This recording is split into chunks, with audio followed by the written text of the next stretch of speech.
बहुत बढ़िया सेट हो रहा है। नमस्कार।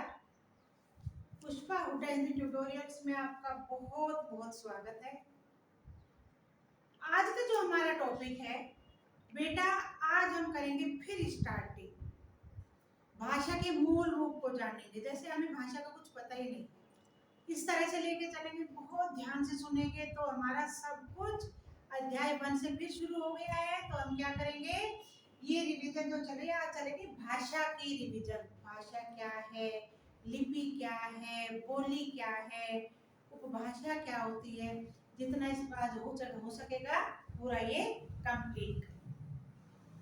तो बेटा भाषा क्या होती है? भाषा, ये हमें सभी को पता है कि भाषा वह साधन है जिसके द्वारा हम अपने विचारों का आदान प्रदान करते हैं। किसी से बातचीत करते हैं, बोलकर, आसपास खड़े होकर अपने विचारों का आदान प्रदान करते हैं, उसकी सुनते हैं, अपनी बोलते हैं, तो वे सब होते हैं भाषा। अब ये भाषा का मूल रूप पे चले हम कि मूल रूप से भाषा का कब इस्तेमाल होता है? आपस में बातचीत करने में, लिखने में, संकेत करने में। तो बेटा जो भाषा है, भाषा वह साधन है जिसके द्वारा हम अपने विचारों का आदान प्रदान करते हैं। ये हुई भाषा की परिभाषा।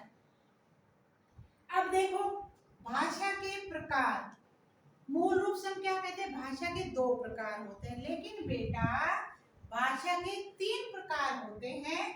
नंबर 1 है मौखिक भाषा, नंबर 2 है लिखित भाषा और तीसरी है सांकेतिक भाषा या संकेत करके बताना, वो होती है सांकेतिक भाषा। अब बेटा जो मौखिक भाषा है ना, पहले इसको लेते हैं। मौखिक भाषा कहाँ इस्तेमाल होती है? सुनने में, कहने में, गाना गाने में। तो इसे देखो, मौखिक भाषा सुनने और बोलने के लिए इसका प्रयोग किया जाता है और वार्तालाप करना आदि इसका प्रयोग किया जाता है। गाने सुनना, मौखिक रूप से टीवी वगैरह देखना, ये सब होती है मौखिक भाषा। गाना सुनना, वार्तालाप सुनना, भाषण सुनना, है ना, जो ये सब बातें होती है, ये होती है मौखिक भाषा। अब दूसरी जो भाषा है यह लिखित भाषा। बेटा जब हम भाषा को मौखिक रूप से बोल भी लेते थे और सुन भी लेते थे, अपनी बातचीत का गाना भी सुन लेते थे, सब कुछ था, लेकिन उसका कोई स्थायी रूप नहीं था, लिखित रूप में कुछ नहीं था। तो किसकी जरूरत पड़ी? हमें लिखित भाषा की जरूरत पड़ी। और बेटा जब हमें लिखित भाषा की जरूरत पड़ी, क्यों? क्योंकि मौखिक रूप से हमने कुछ भी बोल दिया लेकिन हमारे पास कोई प्रमाण ही नहीं है, स्थायी रूप से कहीं कोई बात ही नहीं है, तो फिर हमें कैसे पता चलेगा कि किसने क्या कहा? तो बेटा हमें जरूरत पड़ी फिर लिखित भाषा की। और जो ये लिखित भाषा है, एक तो इसका स्थायी रूप हो गया, संभाल के रखा जा सकता है, एक हम लेटर वगैरह डालते हैं वो वहां पहुंचा सकते हैं लिखित रूप से। और बेटा जैसे वेद पुराण, है ना, ग्रंथ है, और कवियों ने कविताएं लिखी, साहित्य लिखा, बहुत सारे, ये कोर्ट कचहरी जहां भी जरूरत पड़ी है बेटा, ये लिखित भाषा की जरूरत पड़ी। जब हमारे पास लिखित प्रमाण होगा तो हमारे पास एक स्थायी रूप से हम प्रमाणित कर सकते हैं कि ये बात ये हुई, यहाँ पर ये लिखा हुआ है। ठीक है बेटा। अब तीसरी जो भाषा है वो है सांकेतिक भाषा। हम अपनी बातों को संकेत रूप से, इशारों में, या हम क्या करते हैं, हम कहीं जीत रहे तो हम ऐसे कर देते हैं, या हम आंखों का इशारा कर देते हैं, अंगूठे का इशारा कर देते हैं। तो बेटा ये सब क्या होती है? ये सब है सांकेतिक भाषा। ठीक है। अब इसके बाद हम चलेंगे फिर भाषा के अंग। अब भाषा के अंग कितने? ये तो हो गए भाषा के प्रकार, मौखिक भाषा, लिखित भाषा और सांकेतिक भाषा। अब हम चल रहे हैं बेटा भाषा के प्रकार। अब जो भाषा के जो अंग हैं, भाषा के 3 अंग होते हैं। एक तो होता है वर्ण या अक्षर, एक होता है शब्द और एक होता है वाक्य। देखो भाषा के अंग है वर्ण, शब्द और वाक्य। अब देखो जो वर्ण है, वर्ण या अक्षर भी कहो, अ जमा अक्षर, आ होता है नहीं अक्षर विनाश करना, खत्म करना।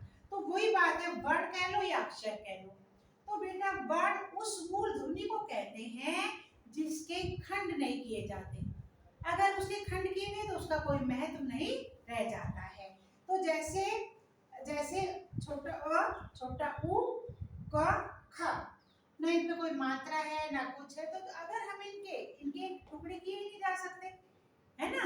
तो बेटा ये है वर्ण, वर्ण के टुकड़े नहीं किए जा सकते, खंड नहीं किए जा सकते। इसके बाद है शब्द। वर्णों के सार्थक समूह को जब उनके टुकड़े ना करके, जब उनको एक खंड ना होने पर कोई उनका जो कोई उसका खंड करोगे तो उनका कोई मतलब नहीं रह जाएगा। तो वर्णों को जोड़ करके क्या बनता है शब्द।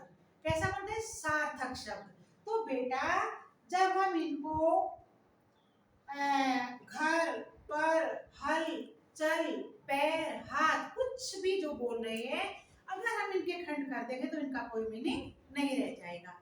ये होते हैं शब्द, स्वतंत्र होते हैं अपने आप में। अब चलो आगे वाक्य।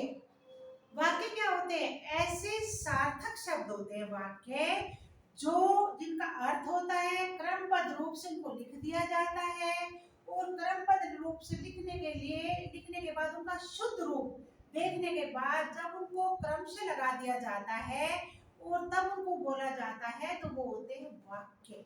जब शब्द है, शब्दों को हमने क्रम से उनका सार्थक देखा यानी अर्थ देखा सार्थक रूप से क्रमबद्ध तरीके से लगाया, और क्रमबद्ध तरीके से लगाने पर जब शुद्ध रूप उनमें आ जाता है उसे कहते हैं वाक्य।